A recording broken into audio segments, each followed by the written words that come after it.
Alright, get this beat up. No, man, let it take its time. You know, the suspense is really what it is. Could you turn the beat up a tad bit?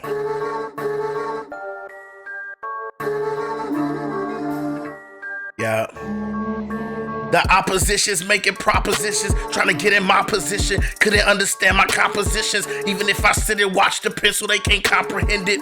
I'm the cure for these viral niggas, amoxicillin. Even if they never stop to listen. If you posted the drop, then I'm rocking with you. Nah, that shit is over. I don't think I'm Jehovah, but I'm the ruler of this solar system. Interdimensional mischief up and misled the people. I'm trying to topple the steeple, turn over as evil permeating in the temple. Tell us to keep it simple, protest and keep it moving. It needs to be dismantled, or else we're all doomed. But that's the truth that they can handle, so they feed us with a spoon. Bullshit keep us consumed. Pulpit leaders resume to preach to the choir. They need to pray for the ops that be prying, cause they clocks gonna expire. Call it quits, nigga. Go ahead, retire. That's the only way to save your ass from getting fired.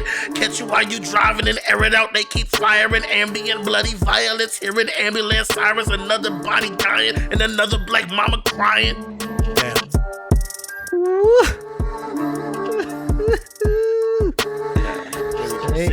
Bizarres.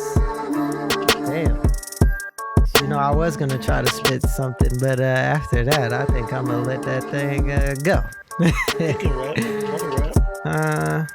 Hey man, do it. I could rap, but after someone who's actually rapped, then Calm down, please. You rapped. I will give less than a 16. Say, you don't know what you don't know, so you get it up, gotta let it go. I just let it flow. This shit is fuego, Coley Lego. You know that I'm feeling this shit. Yeah. Y'all know damn well I'm killing this bitch. I'm Ted Bundy. Y'all niggas funny. Gonna be running cause 2023 these young men is coming and we ain't playing for nothing. Yeah, we gonna have these niggas just running. Yeah, that's all I got for right now. And that was on the top. Some of it was. Yeah. The beginning wasn't. Just that first intro wasn't. That was smooth, though. Yeah. Yeah, that was off the top. I like that. Hey, man. Appreciate it. You gotta stop downplaying yourself, bro. You be rapping, bro. Yeah, thank you for bigging up my ego, but you know, that wasn't that great. I've done better. Anywho, yes, welcome back to another episode of the UnParishable podcast. And from the fire ass bars you just heard, you know that I've got a very special guest on, a magnificent lyricist, also poet, also singer, because I like his vocals. I enjoy his singing ability and talent. A teacher, a chess connoisseur, loves playing the killer in spades, any pretty much board game, this man's got it. Like, Scrabble, I love Scrabble, all them teams. But anyways, Ludi, my Caribbeans out there. Ludi. But anyways, we got the boy, the homie Coley Xavier in the building. Peace. Once I get my soundboard, you know, don't just, put the applause right. Exactly. Anywho,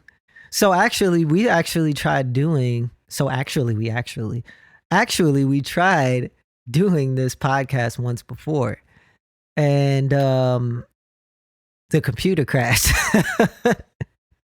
R.I.P. Lil Mac. Yeah, R.I.P. Lil Mac. It was clearly too much heat, whatever we were talking about during that podcast session that we tried to do about over a year ago, I think. And wasn't that the Halloween one as well? No, it was after the Halloween one. I think I did the Halloween one with Dara. Okay. And ours was the one I did with you was a little bit after that. I think I was there when you did the Halloween because I remember seeing you in that Naruto costume. Yeah, you were there. Okay. But I did that with Dara, and the one I did with you was just a little bit after that. But the funny thing is there was actually a couple of things I still remember from just having the conversation. Some things that we spoke about that I'm probably going to bring back up during this episode. Okay. You know, I do now because I'm trying to be professional. I got some notes, but we're going to, see how it flows or whatever. But yeah, we tried doing this once. And then even trying to do this one, Hookie ran into a couple of roadblocks. Right. One of my cables went out. Had to shout out to the homie Shaq from the 3 for letting me use his interface and his stuff because I was struggling over here. But we finally got it up and running. And yeah, we're here. We're finally here. Sipping our water, sipping our wine. Because we're divine young black men. From one to the other. From hither to thither. Right. Anywho, yeah, so I guess what I want to start off with is because the last time we spoke, you were not a teacher. No, I wasn't. And now you've just recently got a teacher job. And we were talking a bit about it earlier.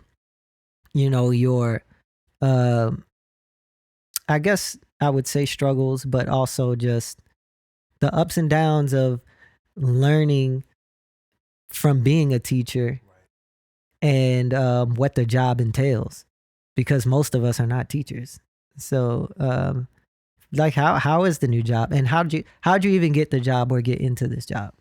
All right, so before this I was doing some remote work from home stuff, bullshit, where I was looking at a computer all day. Yeah. It was starting to fucking drain me.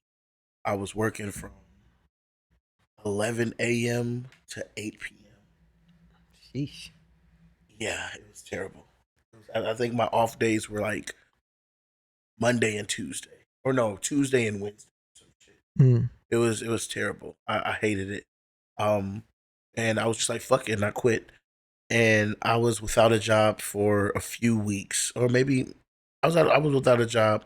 I quit in May of last year. So I was without a job for about 2 to 3 months.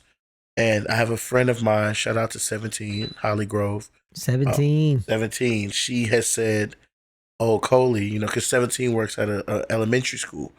And shout out to teachers, shout out to artists, that teach, especially. She was saying, oh, we need an administrative assistant in our front office. You should apply for the job. So I go and apply for the job in like her county, her like district. And then I applied for a few more jobs in her district. And I was just like, well, that's like a white school district. No offense to white people. But I'm black and I grew up in DeKalb County and I graduated from DeKalb County schools. So I was like, let me just apply to DeKalb County schools while I'm applying to these white schools. Let me apply to some black schools too. Exactly. And one of the schools in my neighborhood, like not the school that I went to, I went to MLK, but I'm not gonna say the school I work at, just to kind of keep my life separated just a tad bit. But this school, and I applied to work at MLK, but this school hit me back first. And it's a black school in DeKalb, and the principal, she loved me after I went to the interview, and I was rocking with her, and I accepted. And I've been working with this school in the DeKalb County school system now since August 10th, my first day. Specifically, my That's first like day in top of the school year. Literally, the first day of school was August 8th. I was in there August 10th. So okay, they saw me at the beginning. I've been there since the beginning of the school year, and it has been, like you said, ups and downs. It's been a fucking roller coaster, without a doubt. And what's your technically your position? My official title is paraprofessional. So sometimes, if y'all ever remember in high school or in middle school, like you got the teacher and then you got like a second teacher in there with that teacher, that's me. I'm either that second teacher, or sometimes, there's a teacher that's in there that's really helping like that one badass kid. That's my job, is to help that one kid that really just needs a little extra help. But because I was lucky enough to the student that I work with one-on-one. He's actually brilliant, and he's in the gifted classes and AP classes. He's on the gifted track. He's in AP classes, accelerated classes. So I pulled him to the side at the beginning of the school year. Like, I was in the class with him for like 3 weeks, and he didn't know that I was his para. And I pulled him to the side, like, third week of school, said, "Hey, I want you to know that I'm your para. I'm here for you, but I'm looking at you, and you seem to be, in my opinion, at very least, a normal teenage boy. Mm-hmm. And because you're a normal teenage boy in my eyes, I'm going to treat you like a normal teenage boy. I'm not going to give you super duper extra like stuff that like they think that I'm supposed to give you. I'm going to still give you, I'm going to still follow the rules of how I'm supposed to help you and give you those benefits, but I'm not going to baby you." Yeah, you don't want to handicap them. I'm not going to, exactly. And also, I'm going to treat you just like I treat all the other students. So technically I'm there for him, but I work as a co-teacher, and I help every student that's in each of the classes that he's in, that I'm in. And then there's a few classes that I work with that he's not in. And those are those are the fun ones. Let's be being sarcastic. They're not fun at all. But, so the one student that you are there to actually be a para for is much smoother than the other classes where you're kind of just helping out, stepping in. Yeah, so he himself can be lazy. He literally reminds me of myself when I was in high school. He just floats by, skates by. Sometimes he just don't do the assignments. More than anything, he needs that help being refocused, which a lot of students need. And I think a beautiful thing is when parents care enough to have it documented that my son or my daughter or my child is struggling, and I think they should be tested for ABC, XYZ mental disorder or mental condition. And because of what the test came back saying that his conditions were, he just has troubles organizing his notes and organizing himself and staying focused and staying on task. So my job is to really, and I do it to other students too. I walk up, "Hey bro, get off your phone. Hey bro, have you started your assignment? Maybe you should close your laptop and pull out your pen and paper," And I say the same thing to the students that's right next to him as well. So there's definitely little things that bug me or get to me when I work with him because I know he's capable, but I would rather deal with him and his classmates, they're juniors, than the sophomores that I work with. And I have one junior class that he's not in as well. That class is a doozy. But when a few, for lack of better words, class clowns aren't in there, the class is actually able to focus a lot more. But his classes, with him, the student that I para for, those classes are so much smoother because they're primarily the AP students, the gifted track, and they may be sometimes just as hard to keep under wraps because they are gifted. They thoughts are moving faster. They need stuff to keep them from getting distracted, but also it's easier to get them to care about the work. Yeah. Ooh, that sounded nasty. But yeah. Yeah. Because like you said, when you're in an AP or gifted class, like I feel like they're already engaged in learning. So unless you have a bad teacher, right, it shouldn't be that difficult to get them interested in learning. And you can continually introduce them to more and more. Because like you said, they want to be more and more engaged. And I would agree. I had one AP class when I was a senior. It was economics. And it was more engaging than all the other classes. Because they do kind of have to keep you on your toes. And I'm not even that, I wouldn't consider myself that academically gifted. I almost didn't graduate on time. I failed like almost every year. I failed one class. I had to make up a lot of classes in my last year of high school. So I had went to school to after school to make up credits. Wow. And I dropped one of my electives to help make up credits. But I wasn't going to drop orchestra because I was like, I got to at least have my music class. Right.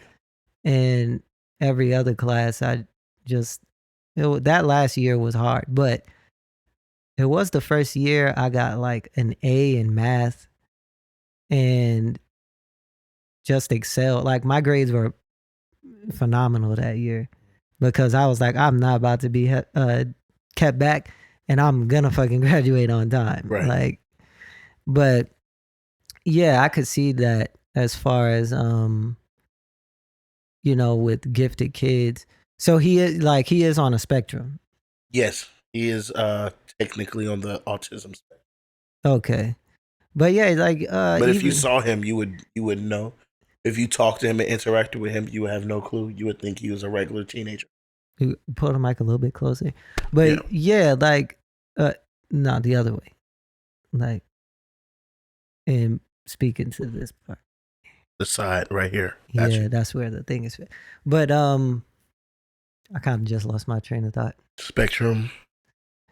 Yeah, but going back to what you were saying earlier about not handicapping him and treating him like he's normal, it's very important because you want to show them their own limits, and you can't do that if you keep constantly holding their hand and being like, oh well, you're autistic so you can't, like, let me try to help you. And it's like, no, you can do it too. Like, do it.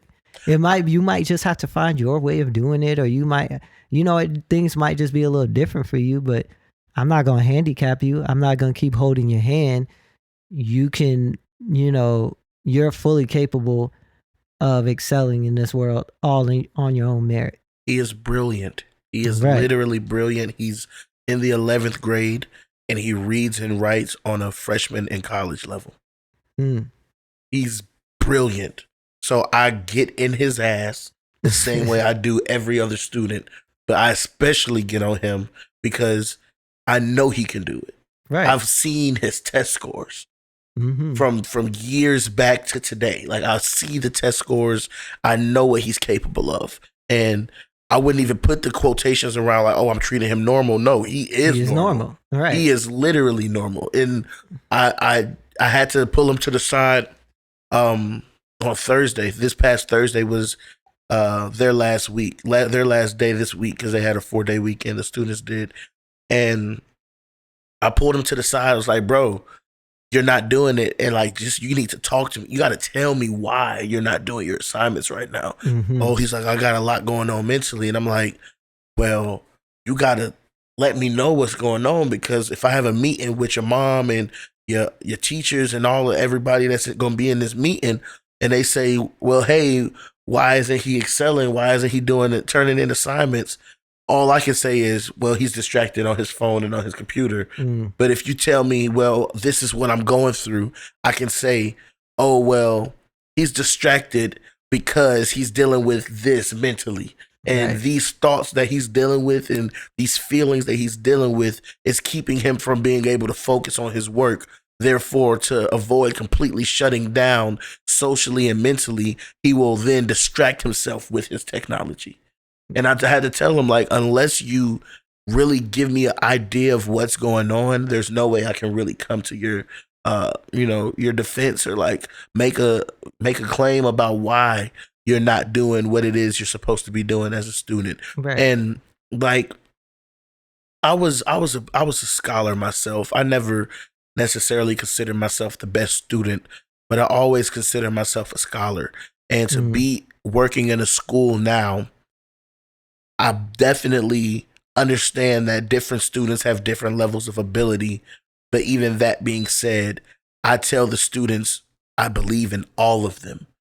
And I know that they all can do it if they choose to do it, if they allow themselves to focus on this. I know we got life, and I got some students that sell weed. I got some students that smoke weed every single day before they come to school. I got some students that walk in 45 minutes late. The first period is an hour and 30 minutes. This nigga walk in fucking 45 to an hour late every day. Damn. And I tell him, and the teacher tells him, and I tell him, bro, and it's not my student I para for, but it's another one of the students in that class. I'm just like, bro, you're not going to pass if you keep doing this. And I tell them that I care so much because I didn't graduate on time. Being the scholar that I was, I fucked off and jacked off my time and just bullshitted so much so that it kept me from walking. And like I said earlier, we was talking about, that's one of the most embarrassing things and one of the biggest emotional setbacks I'd ever dealt with up until that point in life. Literally, the day that I found out I wasn't going to graduate, I was at the senior picnic with all of my friends. So my stepdad comes and picks me up from the picnic, and we drive to the school. We meet my mom there. My mom, we go into my teacher's class, the teacher who is failing me. And my mom turns the corner, knocks on the door. First thing the teacher says is, "The answer is no, Miss Jones Ford." I remember that so specifically. My mom's last name is Jones. My father's last name is Ford. My last name is Jones Ford. But I'll always remember that a lot of my teachers referred to her as Miss Jones Ford. The answer is no, Miss Jones Ford. That's the first thing she said when she seen my mom. Like, I know what you about to ask. The answer is no. I will not pass him. Damn. And my mom sat there and pled. And then next thing you know, she started pulling out. My mom's like, "Well, I didn't know he was failing." She said, "Well, I got your signature here on this deficiency." I forged her signature. You know, that's when shit started coming out. I definitely forged a few signatures on some paperwork that went home that was showing that I wasn't doing what I was supposed to do. Yeah. But one thing that really fucking pissed me off, and I'll never forget it, is she said towards the end of all of it that she was trying to teach me a lesson. First things first, white lady, you don't need to teach me a lesson. It felt so racialized. It felt so like she was trying to make an example of me. I was like this top student. She wanted to make an example out of me. It was such bullshit. But she said to me, you know, that shit does happen too.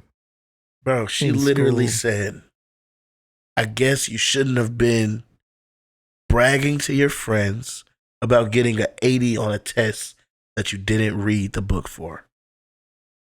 So that means she remembered sometime throughout the school year, whether it was first or second semester, I don't fucking remember. Yeah. That's just me being the little asshole that I was. She passing out the test grades. And I'm like, "Oh shit, look, I got an 80. I didn't even read the book." But then that's when a good teacher would step in and realize that you're dealing with a kid who's got, you know, this class might not be advanced enough for him, or, you know, okay, maybe I should, you know, give them harder work or deal with them in a different way than I'm dealing with the other students. Because if you can do that, then you clearly are academically gifted. You got something going. I wouldn't look at that and be like, this kid's too arrogant. I would just be like, yo, this kid, like, at that point, you got the right to, I wouldn't say be arrogant, but be like, damn, if you notice, you're noticing your own greatness. And what she did was try to squash that shit. Precisely. Squash the shit that you noticing in yourself. Precisely. And instead of helping you out or seeing how you can improve in a different way, move you up, maybe put you in a different class where, you know, like this class. No, that was the most advanced lit class. It was? Yeah. Okay, then maybe she should have gave you different work, or maybe she should have said, you know, something else. But I was one of the top students. What the fuck do you expect? I don't need to read the bullshit book that you're giving us to do well. I literally didn't have the gumption and the gall to tell her this book is racist. We had a book called The Heart of Darkness. Yeah. And it was fucking thin. It was like 90 pages to 120 pages. But the whole gist of the book was that it was from the perspective of a white man who was the captain of a ship. And this ship was like for like a shipping company or like a tea company, whatever the fuck. And they were like, it's like 1700. Sometime in like, it's like 1700 is when it's set. And they're riding their ship through the heart of darkness, which was the Congo River. So they're calling the Congo the heart of darkness. And they're talking about how all of the natives are savages. And they're talking about how they're so scared of them. And, they put heads of enemies on pikes. And we got to do anything we can to survive, whether that means we got to kill them or not. And And I didn't have and that's what you had to read? That's the shit I had to read as an advanced placement senior. Exactly. And take a test on? So me, I was an African American studies major in college. Yeah. I have the vocabulary to speak on what it is that I'm looking at. It's I was a college student, and I've been in college debates, not only with my classmates, but with some teachers. Mm-hmm. I know that I can raise my hand and say, this is racist. Why are we reading this racist text? What is the academic value of this? This actually goes back to one of the things you said in the first podcast we tried to record that I remembered, which is you brought up your African American studies, and you said in the class you learned about Martin Luther King going to the SCLC conference and talking about the connotation and the deconnotation of blackness. Mm-hmm. And wow. That the fact that you remember that. Yes, no, literally. That was his last presidential address to the Southern Christian Leadership Conference. That's what it was. Before he was assassinated 10 months later. Yeah. Yeah. And you were explaining how Martin Luther King was talking about, because I didn't even know what connotation and deconnotation meant. Connotation and denotation, yeah. Or denotation, I'm sorry. No, you good. But I still don't know what it means, clearly. But yeah, so it was like the connotation is what society deems something as, and the denotation is what the definition is. Precisely. So when you see the denotation of blackness versus whiteness, like you were saying, we would say white lie, and that's a little lie that doesn't harm anybody. Exactly. But then you have words that we use like black hole, and a black hole is something that consumes and destroys all. Right. Yeah. And that's deemed as something to stay away from. You know what I mean? That reminds me of that Key and Peele sketch. I don't know if you ever seen that. They had where they were being news anchors and they were talking about the weather, and the white news anchors were talking about the snow, and they were talking about black ice. And it was like, oh, be careful on that black ice, because it might not even, you won't even see them coming. And then all of a sudden that black ice will get you. It's so dangerous. And then the black news anchors was like, oh yeah, well, let me tell you about this oppressive white snow. Huh? How about that? And yeah, pretty much that's what that reminded me of. Yeah. And tying directly to that, it's the heart of darkness. Exactly. And going through the Congo, seeing black people and calling them savages and darkness. Yep. So here I am, a senior in high school, AP student, and I say, instead of having, like I said, the gumption or the gall to say this is racist, what is the purpose of this?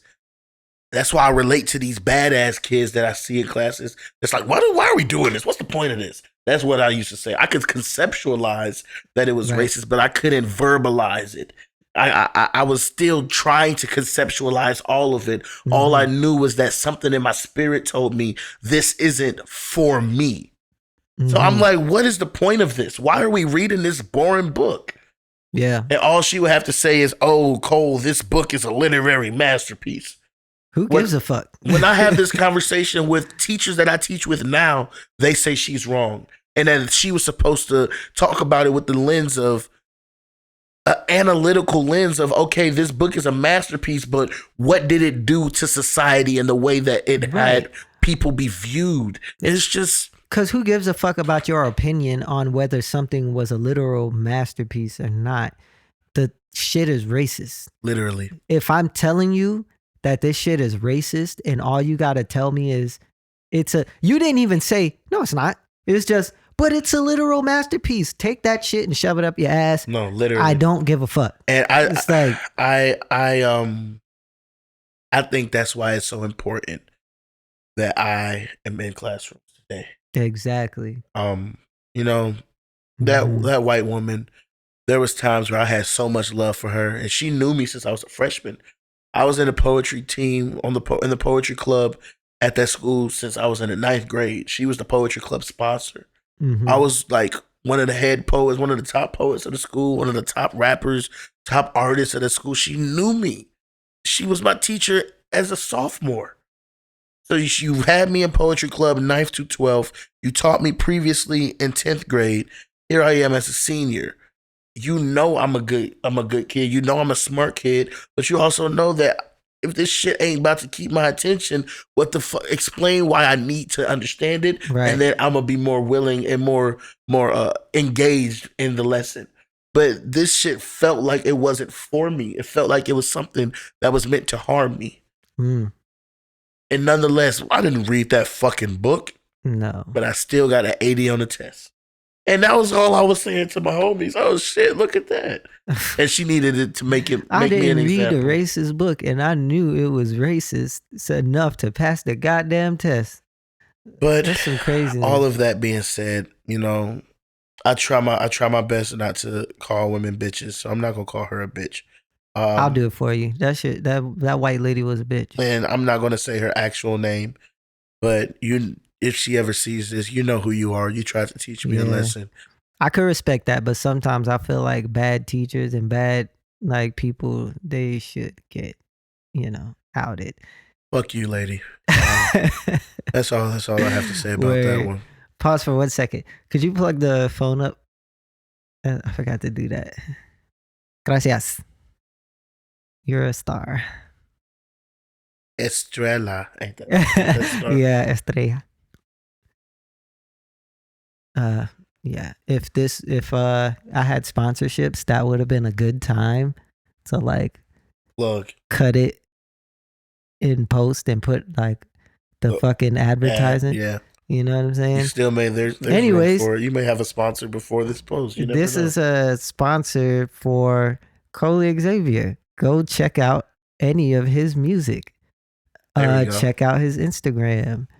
Check out anything he's got going on. It's more than likely going to be at Coley Xavier. Hey man, he hit the nail on the head. I was about to say the nail on the net. He hit the nail on the head precisely. I do that all the time. It's the wine. And there's a word for it too. I once knew the word. I'm gonna actually try to find it one of these days, and I'm gonna just reach out and just send you a word, and it's gonna be a weird long word, and you're gonna know exactly. It's like when you switch up the letters of phrases. Yeah. Like it's a specific word for it, but I digress. Yeah, I know what you're talking about. I probably once looked up the word as well myself. Anywho, but yes, this is why teachers or good teachers are important, and I do respect the job of good teachers. I don't know if I have the patience, but I respect it. I respect what you do, and other good. You're not even a teacher. That's the crazy thing. Yeah, not like official teacher. So yeah, exactly. But you're doing the work of God, and more people need to fucking pay attention to that shit. But yeah, let's move on to another topic. So a while ago, we were doing a conversation night with the homie Kojo and his wife Knowledge, which if y'all didn't watch the last podcast I did, Kojo was a feature, and it was about Haitian Independence Day and the importance of that in Black history. And we covered a lot of craziness that most people probably don't know about the Haitian story. So go check that out. But I already knew that you had done poetry and poetry competitions. I didn't know that started you on pretty much the path to be the Coley Xavier you are today. Precisely. With one of your mentors that helped you to like kind of see the world differently, see things differently, and kind of mold and shape you and your mind. The brilliance that you had in that class from that white teacher, what she was supposed to do, one of your mentors kind of helped you with Without that. a doubt. So what was the program and who was the mentor and how did that change you? So, I'd already been doing poetry for some years. Just backstory to lead up to that. I've been performing my whole life. First stage play at 3, first talent show singing at 5. Come on. And then once I got to 7th grade, my teacher, Miss Marion, she knew that I was the captain of like the Black History Bowl team and the Academic Bowl team and the Math Bowl team. I was like, top Said, scholar. don't call it a comeback. Yeah, I'm a scholar. I've been here for And years. she was like, Cole, write a poem for Black History Month. So I did that. And then a week later, I wrote a rap. I was like, I could write a poem, I could write a rap. So that's my first rap I ever wrote. That was February of 2009. So damn, you know the date and everything. I can still spit that rap as well. So February 2009, I wrote my first poem. I wrote my first rap. And then fast forward to August of 2010, I'm a freshman in high school, joined the poetry club. Like I said, I was in a poetry club all 4 years of high school. So I had a best friend. I still love her. We're not like necessarily best friends anymore, but I still love her with all my heart. Janetta, I love you so much. I miss you. Janetta was on this poetry team for Team Atlanta for this competition called Brave New Voices, which is an international youth poetry slam festival. And so I remember, this is like best friend. We had this friend group that we called the Crew, and we garnered like some popularity on Twitter and shit. So it's the summertime. We keep reaching out to hang out with her, and she's like, "Oh, I can't. I'm with my poetry club. I'm with my poetry team." And I was kind of getting like a little jealous. Like, who is these poetry motherfuckers you always hanging with? You're not hanging with us. And she had invited me to an open mic one day, and me going to that open mic, it was at the Music Room on Edgewood. RRP Music Room before it got shut down during COVID. This is July of 2013. I'm at the Music Room on Edgewood, and I spit a verse at this open mic. And that was my first time ever rapping somewhere that wasn't like in my school talent show or cypher or some shit. And then that was like my first instance where I was like got a taste of being around these poets. And so here we are months later. It's March 2014, and I had a friend, an ex-friend of mine. We were both cool with Janetta, and she was like, "Oh, I'm about to try out to get on the poetry team that Janetta was on last year. You should try out with me." And I was like, "Okay, let's try out. Let's do it." And I walked in with just one. It was 2 rounds. I had one verse, and then the second piece was not even like a full poem. It was like I didn't even think of it as a poem when I wrote it. I was in AP Lang at the time. I had just got like a vocabulary list, and I just wanted to show that I knew how to use those words. And I was really irritated with some friends. So I was like, just using big words in like a random Instagram post. Use the words moxie, malarkey, sequestered. I just learned all these words, and I just like wrote them in a post because they are, making sense. And then I said, fuck it. Let's dive deep inside of the Rapid Mastermind's mind and just spit a verse. So they thought I was freestyling. I wasn't freestyling. It's just the performance. Like I said, I've been performing my whole life. So there we go. I make it in the top 10 of that slam. I move on to the finals. Next thing you know, it is Mother's Day 2014 was when the final slam was. It was around my birthday because my birthday is always around that time, May 14th. So it was somewhere around there, 2014. 3-round slam. I remember two of the 3 poems that I did. And I don't know. I was lucky enough to make that team. And it was all hosted by the Atlanta WordWorks Poetry Organization. So here I am, I was number 5 out of the top 6. Top 6 made the team, top 6 out of 10. And after that, it was poetry boot camp for the next 2.5 months. It was fucking brutal going in there, writing up a poem, and it was all done with love. Then they just fucking destroy your shit. That's a harsh way of putting it. But imagine if it's they was picking it apart. Yeah, literally. It's 11 people in a circle. 6 of us are on a team. 5 of them are the staff members, and that means I got to print 11 copies of my poem. I got to have a poem that I'm reading, and everybody else is reading along on their own paper. And that's more deep, because even when I listen to songs and I have the lyrics, for some reason you just can connect everything with what they're saying. When you're able to read along with it. Exactly. You can just really get for some reason I can really get the intent. I'm like, oh, okay, that word after that word, and he used this. You can see it. Yeah, exactly. So the mentor is Natalie Cook. I was about to say her whole name. I ain't gonna put her middle name out there. Actually, I think it's her Instagram name. Shout out to Natalie Sierra Cook. I love you with all my heart. That's my big sister. I love my big sister, but my actual biological sister. But Natalie is that's my big sister. I love you so much, Nat. She is the founder of that space, and she was my coach, my head coach on that team. And I was 18. Natalie was fucking 21. Damn. So that could literally be your sister. Yeah, she was literally my age group, my peer. That's my friend to this day.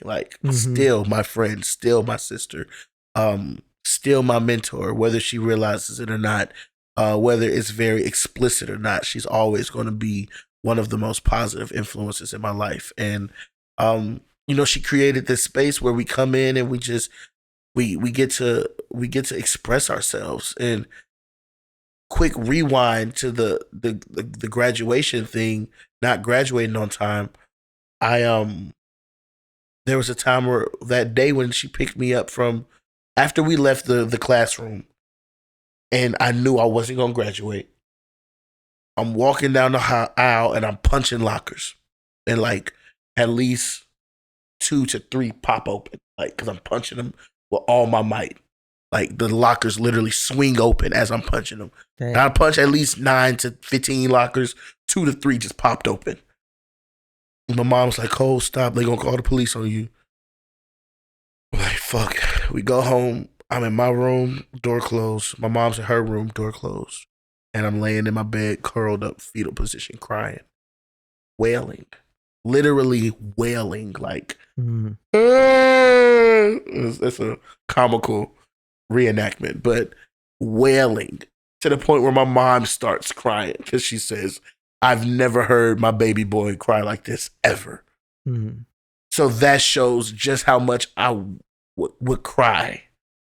And then here I come into this space where I am not crying very often. But prior to me crying for not graduating was maybe 1 of 2 times that I'd cried that year.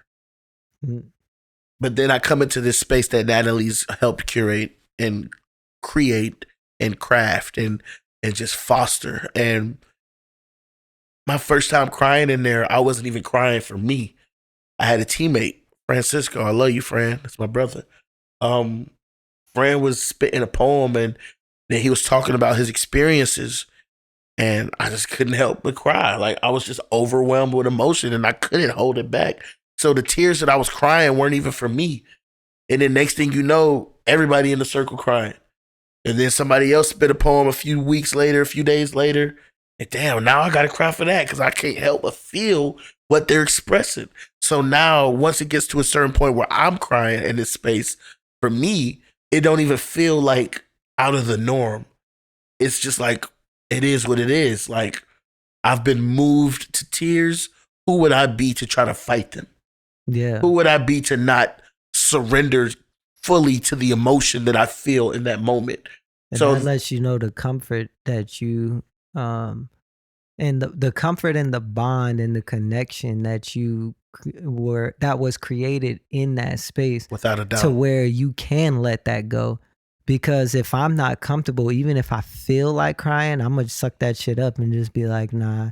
But when you've built a connection with a group of friends that's that deep, and you feel you're not used to doing that, right? Now you feel like I can release myself in this space because we have that bond. It's safe, for me to be around y'all. That just shows the impact that group had on you in your life, even in that moment. Without a doubt. Here I am being, like I said, I was a little asshole back then in high school, and I was very vulgar, very crude humor, very dark, inappropriate humor. Like I said, crude, extremely crude humor. And to the point where, random comment, if a woman that I was friends with said, "Oh, I gotta pee," my first thought to respond would be, "Pee in my mouth." Wild. Which is just like, it's funny around certain group of friends. That is wild. You was a wild boy. I was a wild boy. So like I said, Janetta was one of my best friends, and she was in that friend group with me where that would have been an appropriate response or an acceptable response. Even if it wasn't quote unquote appropriate, it would have been accepted as a response. Yeah. So I can't even joke like that with Janetta in this space, because I knew if she said I gotta pee and I told her to pee in my mouth, it was gonna make somebody uncomfortable in the room. Somebody was gonna be uncomfortable. And something that Natalie told me at the beginning is, Cole, we are a censorship-free space. You don't gotta censor yourself. You can cuss, you can say whatever you want, but you gotta follow 2 rules. You cannot be violent with your language to somebody that is or isn't here, and you have to effectively communicate with love. I can disagree with you and feel like you're wrong and feel like everything you're saying and your personal opinion is completely bullshit, but I gotta communicate that lovingly and effectively. I feel like that's what, even you thinking about saying "piss in my mouth" is you like thinking, is this going to be effective? Is this going to accomplish anything? Is this going to, why say it? Even just for a cheap laugh, just for someone who's probably heard me say this a million times before, it's not really effective or necessary to fucking say, exactly. I can keep it to myself. And that exact thought process started to go through my mind with every single thought that I had. Yeah. To the point where I completely shifted my sense of humor. What I thought was funny changed. The way I used language changed. Right. I wasn't intentional with language before. Right. After one summer in that space, and I wasn't like just perfect, the best person in the world. I still had growing. But after that first summer, it was like remarkable, the type of change that happened, me realizing, oh my goodness, I am not the person that I was in May. Right. Come July. Right. Damn, that sounds like a special environment to be around too, especially as a young man. That also reminds me, we're talking about being intentional with your words. I brought this up the last time we tried to do the podcast, but I actually seen you before I even knew you, because my wife Israel introduced me to a lot of poetry stuff that I would watch with her on YouTube, and one of them was a competition you did. And it was the Brave New Voices competition, right? And that was my introduction to Coley Xavier without even knowing Coley Xavier. And then even meeting you, I didn't realize it was you.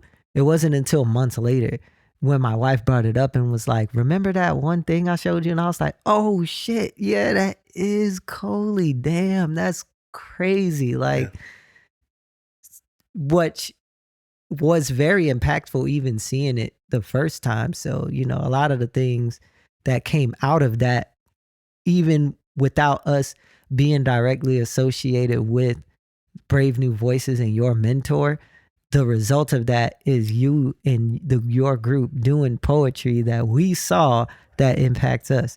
Sure. But it also reminds me of a poem that my wife showed me from this guy on Deaf Poetry. What was his name again? Taylor Molly. I think he was also a teacher.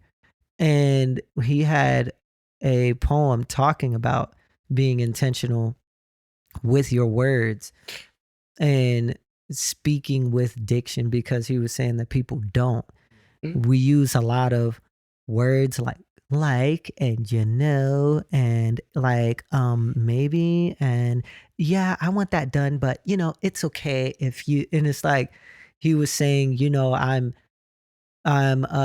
bringing you on my journey of uncertainty. You know, like he really doesn't want that. Like, I'm not trying to offend anybody. I don't want to be too direct. I don't want to be too, you know, forward with anything I'm saying.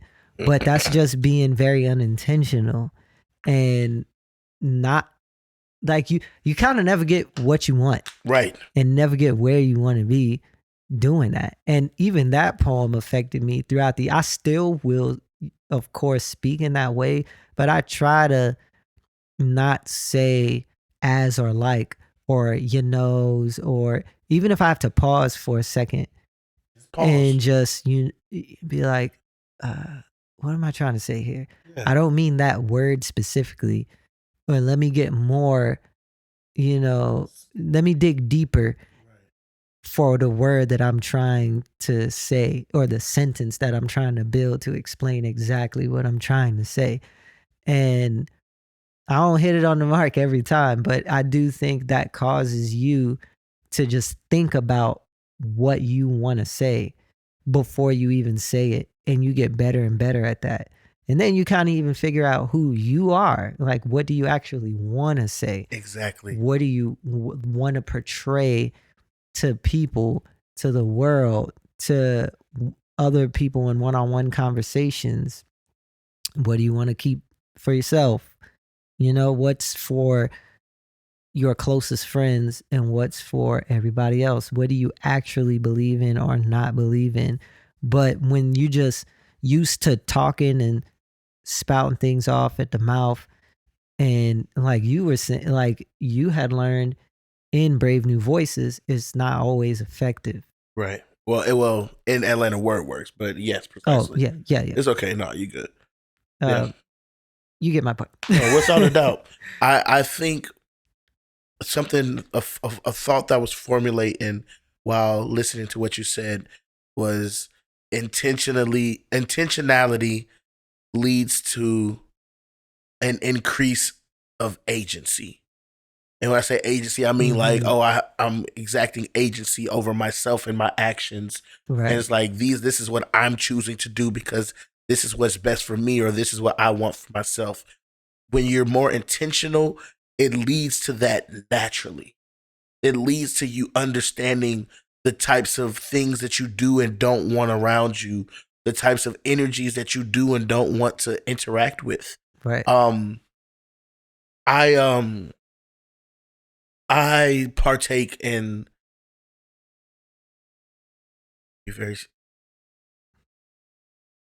I may do some drugs here and there.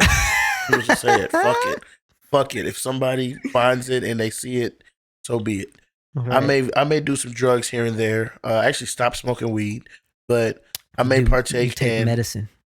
Medicine. Thank you. I was about to be so specific.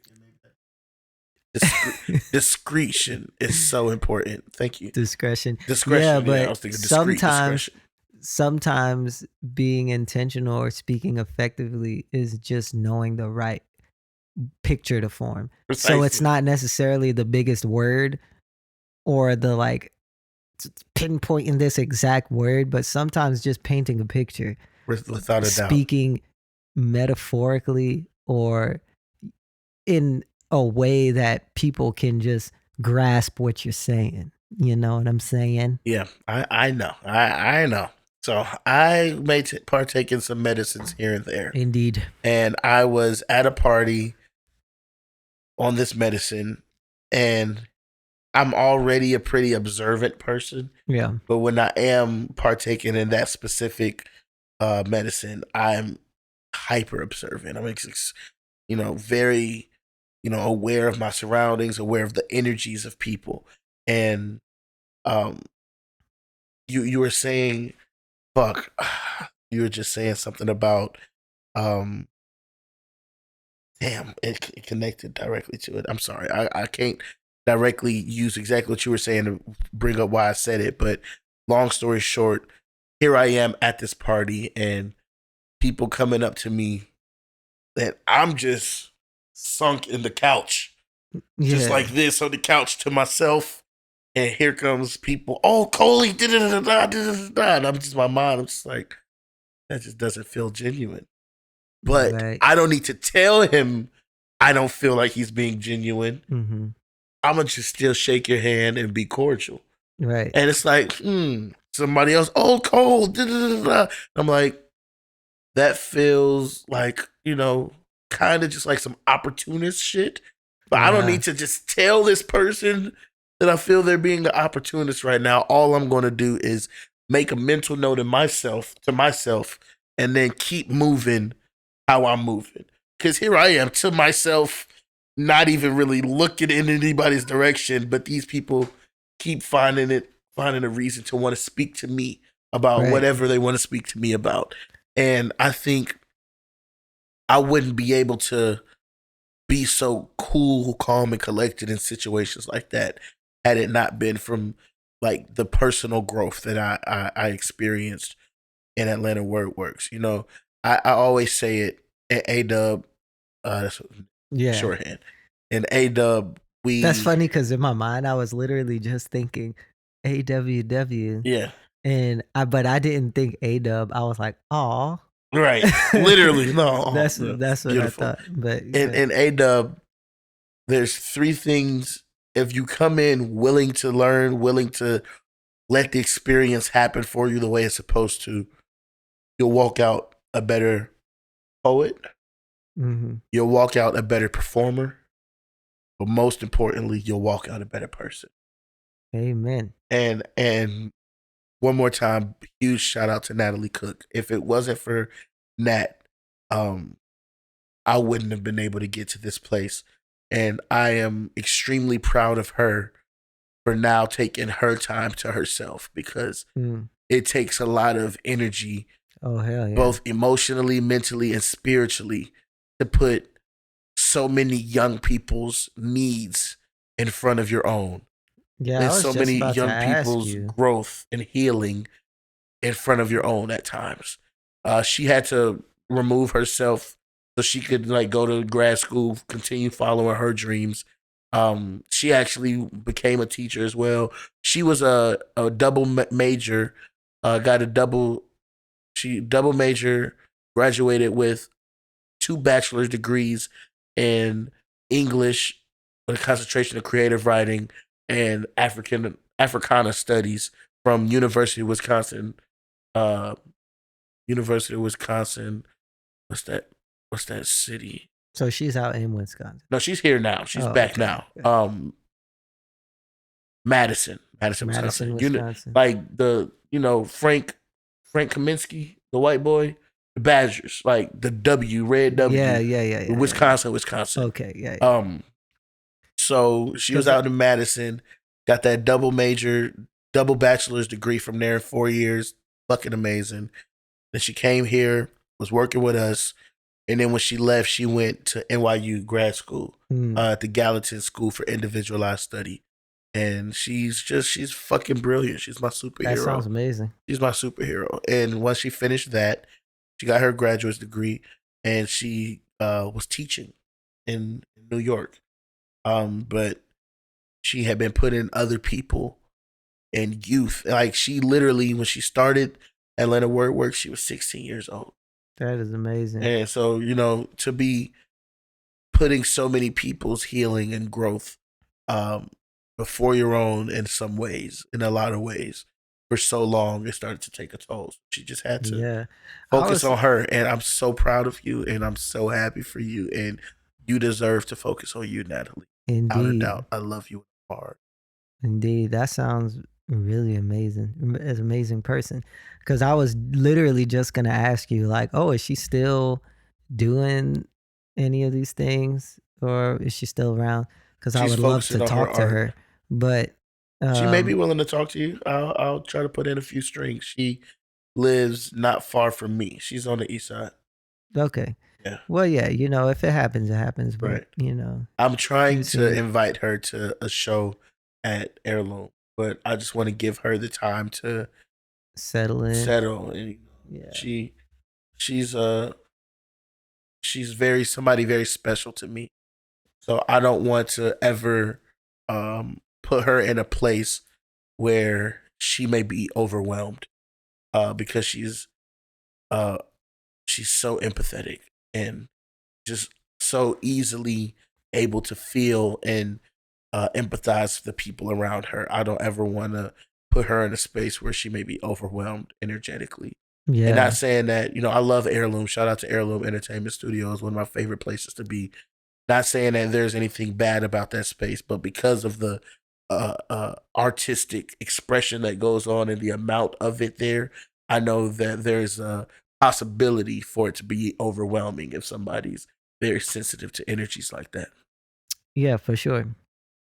I could feel that. Sometimes especially when you have something or someone special, you kind of just can't, you want to not throw them off to anything, especially another group or something else that you hold special. Right. Sometimes it's okay to keep friend groups separated. Yeah, exactly. Which is something that I'm having to learn the hard way because I'm just so social. I'm always bringing friends around friends, and they create friendships, and then they start falling out, and then I was picking sides about bullshit, and yeah, it's a lot. Yeah. Yeah. But I remember one other thing from the other podcast was you saying that you almost went to cupsi or almost had the opportunity to go to cupsi. And good old COVID-19 stopped it right in its tracks. Yes, it did. We were going to go. Representing Georgia State, go Panthers. Yeah. And who was a part of that group? Myself, my brother, my little brother, Nathan Wallace, one of the finest poets I've ever met. Shout out to Nathan, man. Shout out to Nathan. My sister, fucking sister, one of the most brilliant thinkers and one of the most brilliant writers I've ever met, Shakina. I'm not gonna say her last name. Shout out to Kina. If you've ever been to a Poetry Ain't Dead and you've seen Kina, then you know her energy is fucking magnetic. She is a big ball of energy when she chooses to be. She's amazing. One of my favorite people. And then my sister Tan. Tan is a very dynamic performer, very creative individual. There's another young lady named Chemo that was on the team as well. Me and her didn't have a necessarily close or personal relationship, but she was pretty cool. But yeah, I especially was close with Nathan and Shakina and Tan. Right. And us four, I've had all of them perform on the Poetry Ain't Dead stage. Poetry Ain't Dead, for those of you who may not know, is a monthly poetry show that I host and co-curate that is held at Heirloom, the studio space I was just talking about. It is every fourth Thursday at Heirloom Entertainment Studios. $5 pre-sale tickets, $10 at the door. and Cheaper than Beyonce tickets. is a fucking great show. We have feature Mm-hmm. poets, live band, bar, kitchen, vendors, but more than anything, we have people. Oh, open mic as well. But more than anything, we have people coming together to express themselves and just be. Yeah. It's a If great show, man. if it wasn't for Natalie, I wouldn't be the host that I am today. I literally, my first time ever hosting an event was an Atlanta WordWorks event that Natalie gave me the opportunity to host. I learned my tips and tricks about hosting being at Atlanta WordWorks and being at Brave New Voices. Excuse me. People like to credit me for it. I didn't create call and response. That's an African retention from when before we were enslaved. But there's a call and response that I like to do, whether I'm performing or hosting, or when I say love, you say love, love, and everybody is like, Coley, you're so great. Look, you made that, and it's like, I didn't make that. I tell them all the time. That's call and response. Yeah. I originally heard that specific call and response at Brave New Voices in 2017 in the Bay Area. Brave New Voices, that international competition, has allowed me to travel in my young adult years more than any other opportunity. Right. Because of Brave New Voices, I went to Philly when I was 18. When I was 19, it was here in Atlanta. When I was 20, I went to DC. And when I was 21, I went to the Bay Area. Wow. Fucking San Francisco. And then being a part of Natalie's, Natalie wrote, directed, and produced a play. That play that she did, it was a 6-person cast, 3 black men, 3 black women. I was blessed and honored enough to be able to have been a part of that play. That play took me to Chicago for the first time. Damn. So she wrote a play too? She's fucking insane. That's crazy. Or not insane. She's fucking brilliant. She's brilliant. She's absolutely and amazing. Can look like insanity to those who don't understand it. She is absolutely amazing. One of the best human beings I've ever come across. And I try to tell her all the time that I am so grateful that God placed us in each other's lives. And I know sometimes she don't want me to always just big her up. Because like I said, we are friends. It's not just her doing stuff for me. I try to be there for her as much as I possibly can, however I possibly can. But I will never, ever let it go unknown the huge role that she had in my life. Literally, once I aged out of Atlanta Brave New Voices, I joined that I was a part of that play that she was in, or that she did. And it was like similar to the Atlanta workspace, but just a little bit like growner. Like, it was, long story short, the name of the play was Mannequin. It was about, or it is about, gender relations between black men and black women in America, from enslavement to present day, and the ways that awesome, and the ways that the white power structure specifically has influenced, affected, or manipulated the ways that black men and black women interact with you. Yeah, that sounds dope as hell. And I'm kind of, working on doing a podcast, kind of talking about those things too, especially when it comes to gender, just gender in a patriarchy, period. Right. But I would love to see her perspective on that through that play.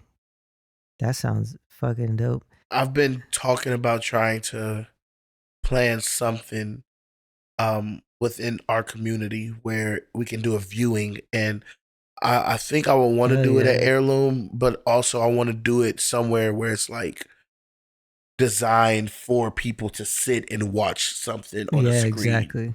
But it's about the video, because I have the video of when we did it in Chicago. We took it on tour. We premiered it at the Arts Exchange and the Paul Robeson Theater at the Arts Exchange, the original Arts Exchange before it was tore down. It was torn down and rebuilt. I think the new one is in Roswell. But the original one, which was the original Glenwood Elementary School, which off Glenwood Avenue and Boulevard, downtown or in the city, not like 2 minutes from downtown. Yeah. The Arts Exchange. We did it there in, what day was that? March 26, 2015, 2016. Excuse me. That's how, bro. You're so good at remembering these goddamn dates. It's insane. That's how this shit means something to me. Yeah. Like, March 26, 2016 was the premiere of Mannequin at the Paul Robeson Theater at the Arts Exchange. The next place that we put it on, if I'm not mistaken, because we toured it. We did at least 4 or 5 times. The next place, I think, was Spelman at the Cosby Theater. I'm not sure if it was Spelman or if Georgia State was next, but we did Arts Exchange, we did Spelman, we did Georgia State, then we did excerpt viewing where we didn't do the whole play. If it's 14 scenes in the play, different vignettes, we did maybe 6, maybe anywhere from 4 to 6. I don't even think it was 4. I think we did about 6 to 7 scenes at the Mammal Gallery before they closed Mammal Gallery down. Mammal Gallery is off Broad Street. They're just literally closing everything in Atlanta. Facts. You ever heard of Murmur? The Murmur Gallery, the art gallery, is literally right across the street from where the Mammal Gallery is. Did you watch Miss Marvel, the Disney show? Remember on the first episode when she was like running through the street and you had the red and yellow like shits, like street like art things, very colorful street she was on. That's Broad. That's Atlanta. Yeah, that's Broad Street. I knew it was Atlanta, but yeah, that's Broad Street. That's literally the street where Mammal Gallery was and where Murmur Gallery is. It's right across the street. So we did Arts Exchange, Spelman, Georgia State, Mammal, and then we ended the tour in Chicago at the Chicago Hip Hop Theater Arts Festival, hosted by Kumba Links, which is a hip hop arts organization out in Chicago. Shout out to Kumba Links. Shout out to Jacinda. Shout out to everybody that's over Kumba. Y'all are amazing. You from Atlanta, right? Born and raised. You were born here. Born and raised. You know a lot about Atlanta. Like pretty much anything anyone needs to know about Atlanta, you would know it. I try to be versed. Yeah. I remembered another thing from the last podcast that I learned was because I think we got into gentrification a bit, and we were talking about you were talking about how white people didn't want to live in the same area code and street as black people. So on Moreland, that's why once it crosses ponds, exactly, they changed right when Moreland Street crosses Ponce de Leon. Right after that, it becomes Briarcliff Road, and they changed the zip code to be a different zip code and everything because they didn't want it to be associated with black people. That's redlining and that's white flight. Exactly. They did the same thing with Boulevard. Once Boulevard crosses again Ponce, Boulevard turns into Monroe. Yeah. What was that other one too? Because you said one was Constitution. Oh no, Constitution is a very small street. That's where I used to stay. Constitution is off Moreland.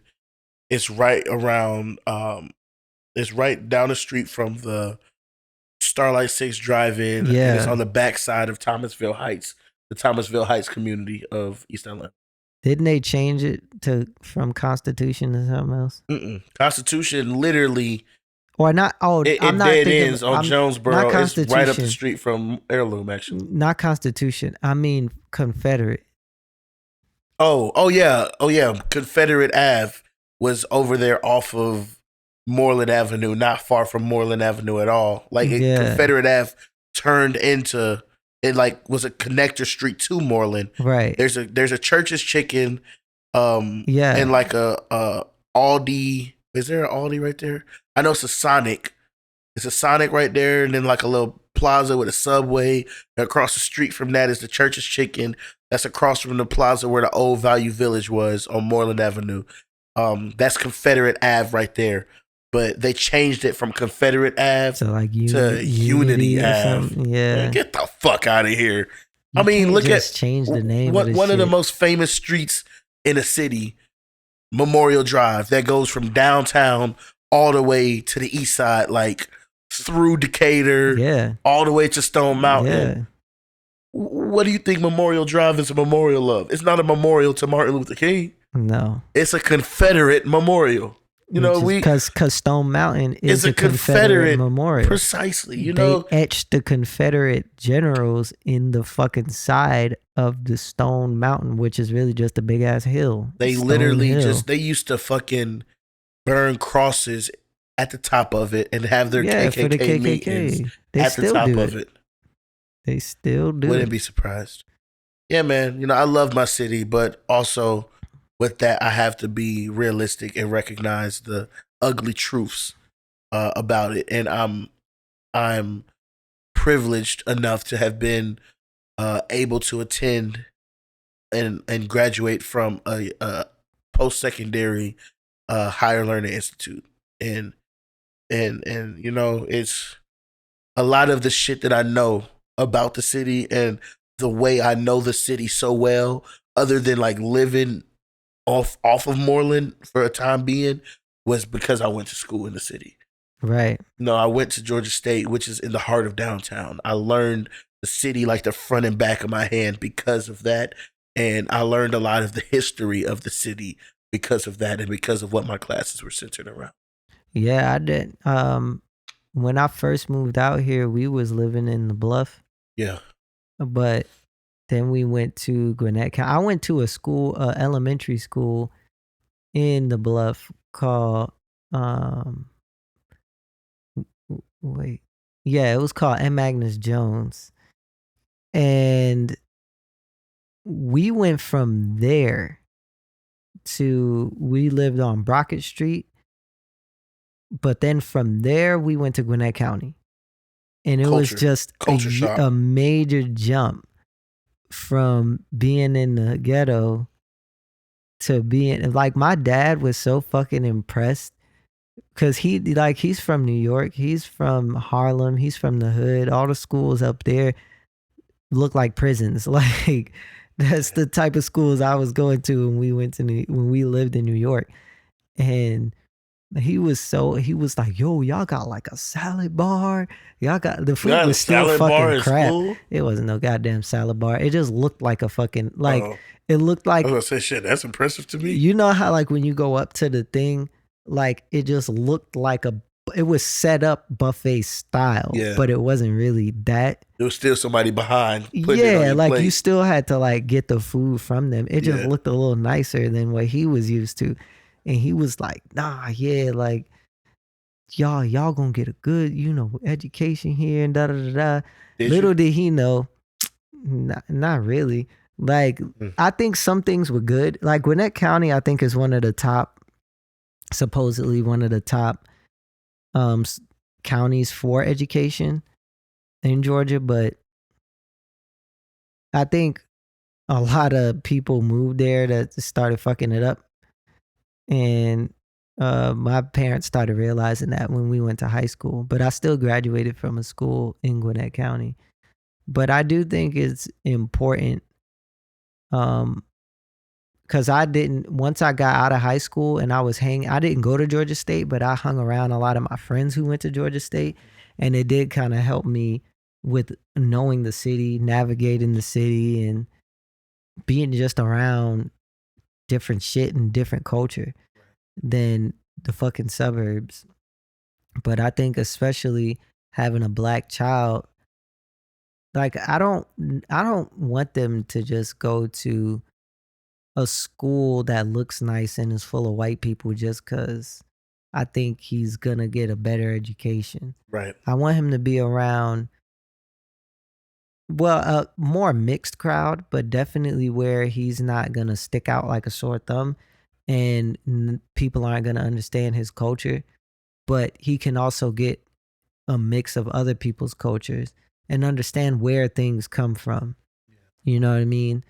And being probably in a DeKalb County school, I think is better for that reason. You know, you get a mixed bag of a lot of different groups, and you got a lot of black people and a lot of other minorities there. That just depends on what area of DeKalb you're in. Because I'm going to be honest, thinking back to the conversation about my teacher, that white lady that failed me, and there's parts of that, you know, I didn't do what I needed to as a student, but at the same time, it was a lot of it was racially charged, I think. But I think a big part of why I think it's important for me to be in the classroom, at least right now, is black students need to be taught by people that look like them. And that doesn't mean that only black teachers should only teach black students, because there may be some white students that need a black teacher that can, you know, open their minds up in certain ways. But black students need black teachers. Have you watched that? Have you seen that show, Abbott Elementary? I absolutely love it. I'm actually in the process of watching season 2 right now. Okay, I absolutely love it. I shouldn't say anything.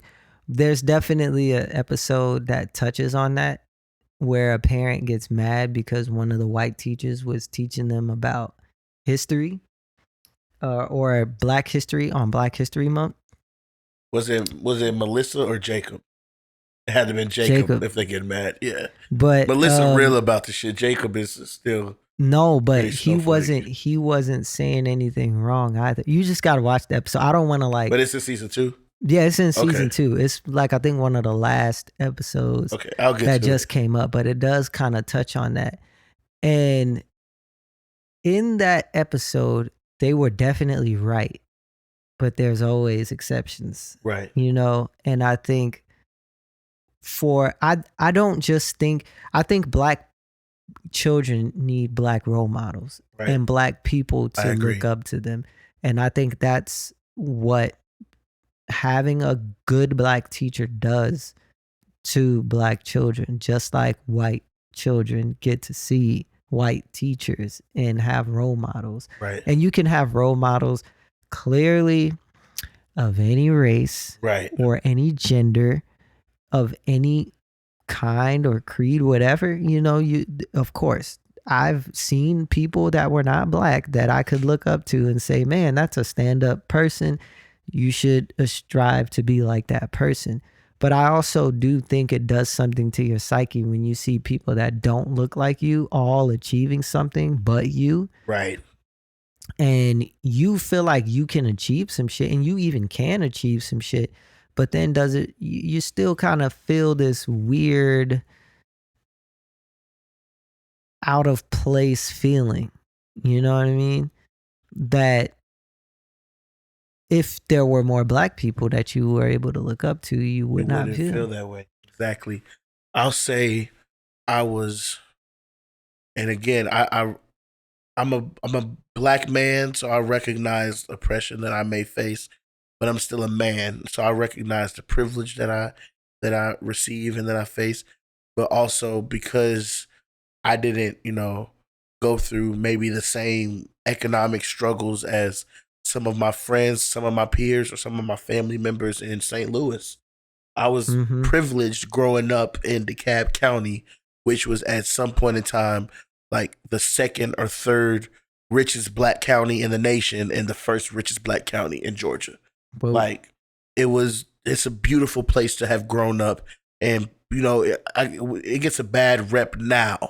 That's what I was just about to say. But hearing that sounds crazy because when you think about it now, it just they think it's terrible. Yeah, but that kind of goes back to the gentrification and the, you know, all of that we were just talking about. Because even the same place that they didn't want to have the same area code as black people, if you go past Ponce and go on that same street we were just talking about, there's property development that's happening on that street. Because now they leave and then they come back. Right. And who's not living there? Black people. Right. So you didn't want black people shit. And now all you Now want all is you our want shit. is that, and then you kick us out. Build property development. Raise up the property value so people that have been there for 20 years can't afford to be there no more. Yeah, man. It's class grade. This is bullshit. But I bring up, the privilege of growing up in DeKalb because I personally went to all black schools, middle school, elementary, middle, and high. Yeah. And I had the privilege of not having to move around a lot. Like, I've heard some people say, having to move around helped them because it gave them the opportunity to meet new people more often and to give them chances to reinvent themselves, to find who they were. But also, it may have stunted them because it prevented them from being able to develop deep connections with people because they moved often. And there's a certain time period in my life where me and my family was moving every year and a half, 2 years, but we were all always in the same areas. And even when we weren't, my mom still made sure I went to the same school. And at Bowie Elementary School, Edward L. Bowie Senior Traditional Theme School, off Rock Springs Road and Panola Road, there were, while I was there, that I knew of, 2 white students enrolled in that school the entire time, from pre-K to 5th grade that I was there. 2 white students. Crazy. One, her name was Grace, and the boy, his name was it Edward or was it Theodore? Ed boy. Some shit. But Grace, I remember Grace, and then I think his name was Theodore Edwards or some shit. It was a white boy. So 2 white people, 1 white boy, 1 white girl at that elementary school. And then in middle school, I went to Salem Middle School. 0 white kids at Salem my 3 years that I was there. If there were, I just didn't see them. I didn't know that they were there. That's crazy. And then I went to MLK, and there were that's a black school. 3 white students my entire time at MLK. One of them came my senior year. She was a exchange student from Germany. Another one, that's kind of fire. Right. Another one was there. I think I was a junior. One came when I was a sophomore, and she was a freshman. And another came when I was a junior, and she was a freshman. And it's funny because those 2 were like hood white girls and like hot Cheeto girls and shit. And they actually got to beefing. The two white girls fought. Oh, I know y'all love that. Yeah, they were the hood white girls that love black niggas, exactly. But yeah, 3 white students at MLK when I was there. That's funny. Yeah. When I went to college, Georgia State, my freshman year before it merged with GPC, back when it was still a predominantly white institution, it was the 13th most diverse school in the nation. Now it's no longer predominantly white. After the GPC merger, it is the biggest school in the university system of Georgia, but it's also predominantly black now because of that merger. But when it was predominantly white, it was the 13th most diverse college or university in the nation. So I went from being surrounded by only black people, and the white people were teachers and like not even really principals, really just teachers. I had black principals all of my life growing up, but white teachers, white librarians and shit here and there. I had 2 roommates as a freshman. One was a white boy, one was a Korean boy. Oh. And I fuck with them. Me and the Korean boy, we still, shout out to Jeff. I love you, Jeff. We still follow each other. But me and Liam, the white boy, that's my bro. Damn. I love you, Liam. I miss you too. That's my brother, for real, for real. And that poetry team that I was talking about, on that team, my bro Anthony, aka Timmy, Anthony is my fucking brother. Francisco that I was talking about is from El Salvador, or his family is from El Salvador. So here I am. I got a Latino guy, a gay Latino guy. This is my first time ever having somebody that's gay that I'm like considering family, that I'm hugging, and I'm willing to console him emotionally. I had to come into this space, and it just shifted everything for me. Then I got this white boy. I have a white girl that was on that team that year, and then I had 2 black girls on the team with me. And then the following year, I had the same white boy, Ant. I love Ant. That's my brother for real. And then another white girl named Bryn. So here I am at 18 and 19 is when I'm really starting to interact with white people way more on a interpersonal level. And I'm blessed and privileged to have been able to grow up in somewhere that affirmed my blackness. So when I did finally come in contact with white people at a much, much, much higher scale, I was already like, I knew who I was. Exactly. And I was confident in who I was. And I was confident enough to walk into a Georgia State classroom where I know we're about to debate and discuss and argue and say, I went to MLK in DeKalb County. Right. And I hear even black people sucking their teeth and, oh, I know about DeKalb County. Oh, you went to MLK? Yeah, I went to MLK. And I'll still sit here and give you a run for your money in an academic argument. Y'all niggas. I'll still sit here and let's go for it intellectually if you want to. Right. So, it's I was raised by my people and taught and helped. I was fucking fostered by my people. It takes a fucking village. Right. And I'm so just blessed and honored to be blackity black. I feel that. So it's starting to get a little late. I did want to ask you one more thing, and we can, and as intentional and effective as possible, what is your writing process like? It varies song to song. It varies project to project. There's some stuff that I have that I may work on literally, not exaggerating, literally years. Like a single song. Yeah, I know. I have a song called Backwards that I started writing December of 2019. And I didn't finish it until sometime last year. And I was stuck on like 6 bars for like a year of that weight. And it's just like I kept trying and it just didn't feel like that's what I needed to say. It didn't feel right. And I wasn't going to like lie to myself and force myself to say something. So Backwards is one of those instances where it takes years. I apologize. I wrote the majority of it, but no, I didn't. That one took a few months. Yeah, I apologize. I started that November of 2019, and then I finished it sometime early 2020.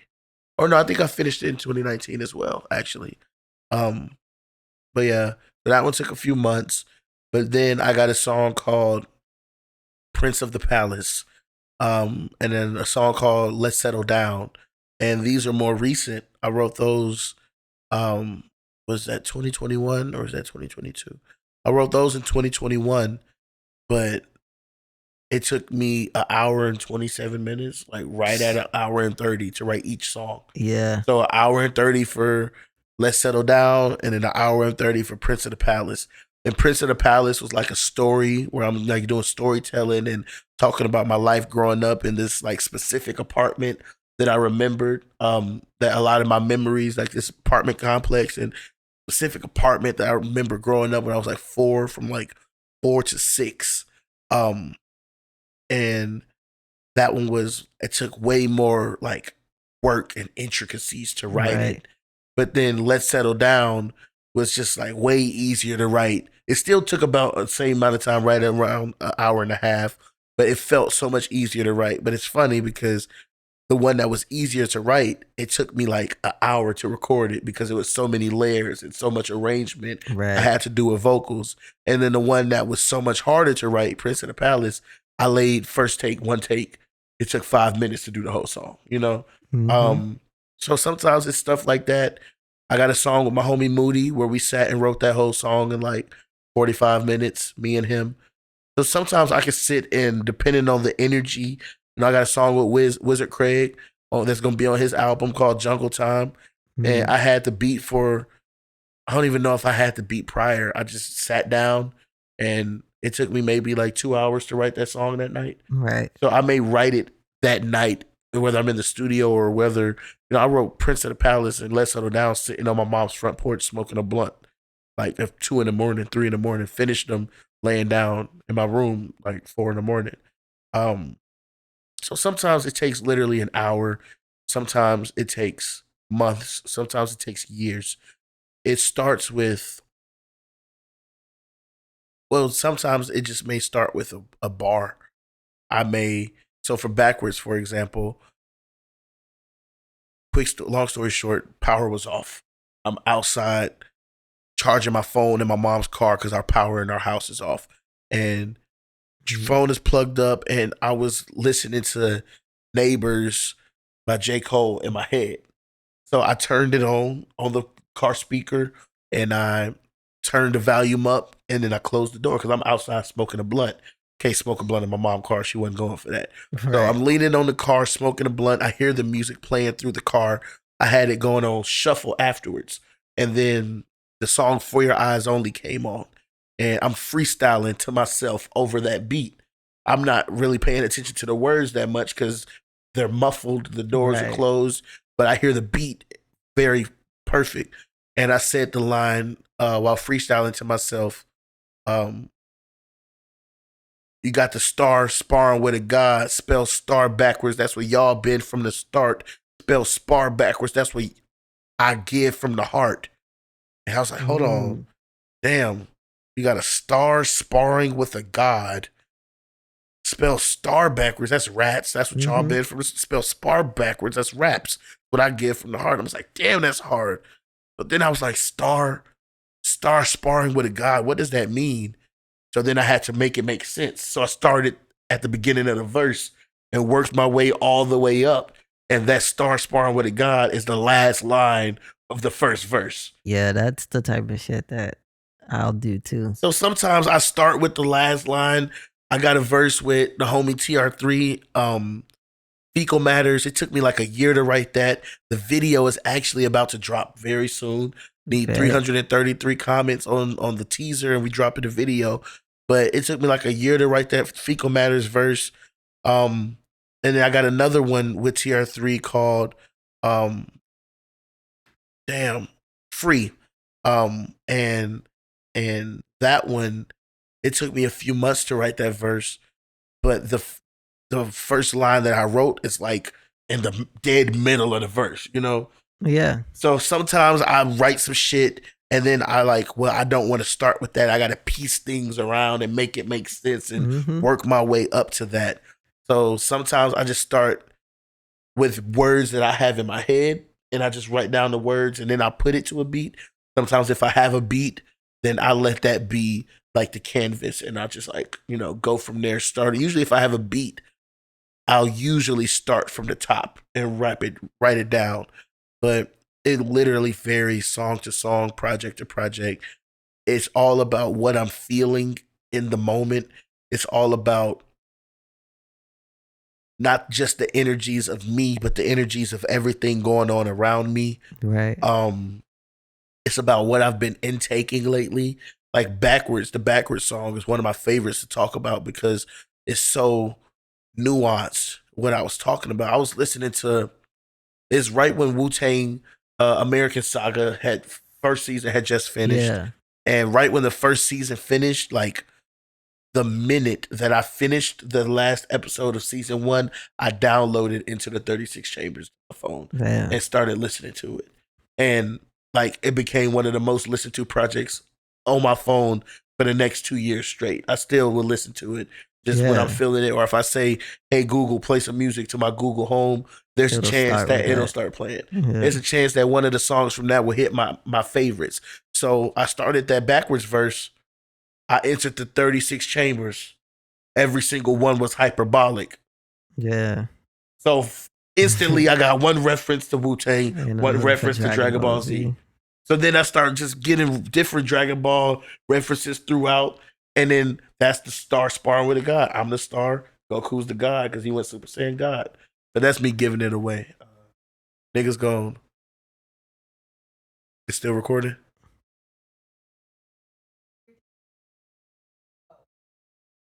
What? You reading my messages, nigga? Okay. Yeah, so so it all depends on what I'm influenced by at the moment. Yeah. That may trickle its way in. It influenced by the circumstances of the moment of why I'm writing. That opposition, the verse I spit at the beginning, I wrote that whole thing in one sitting during the pandemic or during the quarantine when pandemic started.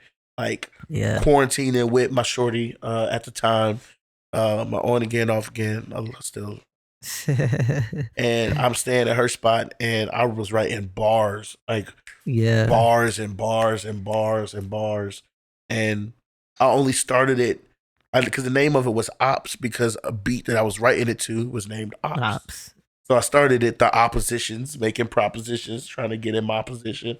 And I only started talking about that because that's what the beat was called. So it's really just all dependent. You know what it sounds like? What? It sounds like you try to do what is intentional and effective. Yes. And so it's intentional and effective, but it's also, sometimes it's just whatever flows, whatever I feel. It's very like... That's intentional and effective at times. I write the exact same way, and I remember seeing this thing where, at least I think this is what it was for, but Kendrick Lamar was writing to All Right, and I think he said he sat on that for 6 months.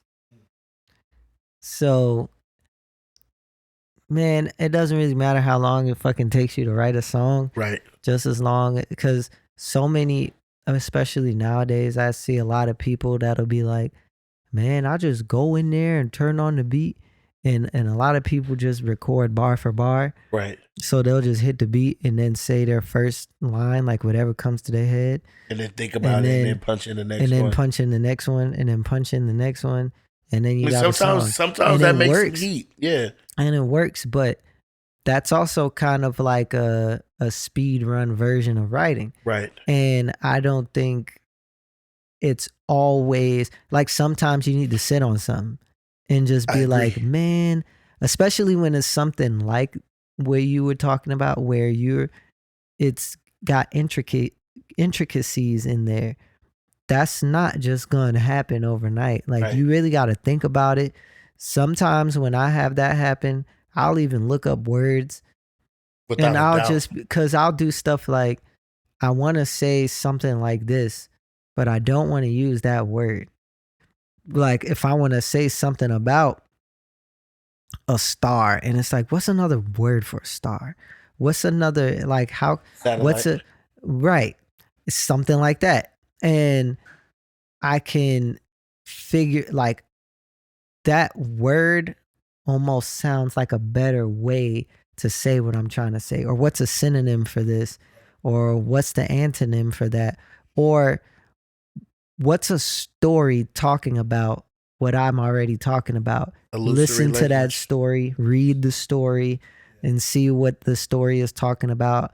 Then I can even pull more of what I'm trying to say from how they expressed what they're trying to say. There's many ways to write a song, and I try to use many different approaches. Like you say, sometimes I'll sit there and the beat will just start playing. I'll bow my head. I got the first line. And all right, press play. I'm about to just record. Yeah. And then I got it. And then there are times where it's like, I need to sit on this for a minute. Let me write. And it could take me a couple days, a couple months. I don't know if I've ever written a song for a year. Well, that's not true. Yeah, I have. I've written songs for almost a year before. And I just, especially for some reason, for me, especially when it comes to rapping, I don't just sit down and pen it out real quick. It takes me a minute. And like you said, I can have the middle and be like, damn, now I got to build everything around it. Right. Or I can have the end and be like, now I got to flow into the end. Exactly. But then not make the ending be the only fire bar. Facts. So now I got to make everything leading up to it sound just as good as the ending. Which or takes the middle intentionality. Or the beginning. Yeah, like sometimes I'll have a beginning bar But you know who helps me out a lot too? Israel. She helps me out a lot with my writing. Shout out to Black. Exactly. Because she's a writer too. So sometimes I could be like, I want to say this, but how do I say it? And she'll be like, why don't you use this word? And why don't you say it like this? You know? And it's always good to, have someone that could help you polish shit up. You know what I'm saying? I've always said that if the beat comes on and I instantly start freestyling without even thinking about it, and I just instantly start rapping, I know I can make a song too. Right. Like that's one of my go-to rules for me, or not rules, but like radars for me when it comes to beats that I know I want to work on. If somebody turns the beat on and I go like this, and then I sit and think, and right when the shit drop, I instantly start rapping, I can write a song to it. I know for a fact. I mean, I can write a song to anything. Yeah. If I want to. Right. Some stuff I don't want to write a song to, so it may take longer for me to write the song. Exactly. But if I can. Literally, I was sitting there freestyling one day on the bus, MARTA bus, and freestyling to my homie's beat tape. And when one of the beats started and the beat dropped, I said, y'all thought I was finished. I do not diminish. Coley just replenish. I stopped. Damn, like that was off the top. I said that off the top. And I'm just like, okay, hold on, let me write those bars down. Yeah. And then I finished writing the song, and that was actually the song for my first music video ever. You know? Crazy. So sometimes it comes that simple. And sometimes, like I said, this next music video that's about to drop took me a year to write. Yeah, I think the most important thing is don't stop writing. Ashe. And just keep going, pushing yourself. Like you said, you could write to anything if you really wanted to. And I think that's when you become a master of your crafter. Anywho, I think we're going to end it here because I'm still hungry. Yeah, put some food in the bellies. Let's get some food going, even though it's mad late, but I don't give a fuck. I'm still hungry. And I enjoyed this. I enjoyed this second time. I enjoyed that the second time was different than the first time. It sounds like we're talking about fucking, but we're talking about doing a podcast. Oh my goodness.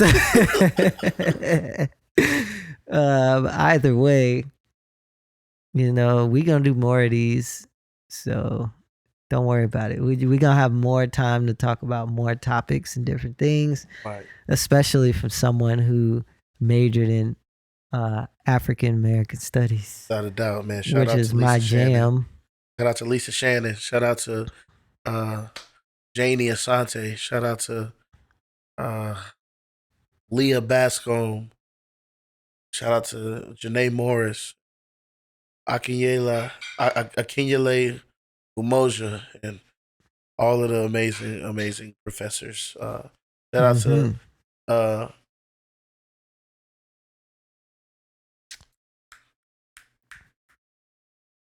I think it's too late, and we've had there it is. A cup of wine. Shout out to everybody. So, I love you all. Yeah, appreciate y'all for tuning in, and check out Coley at Coley Xavier, COLEXAI.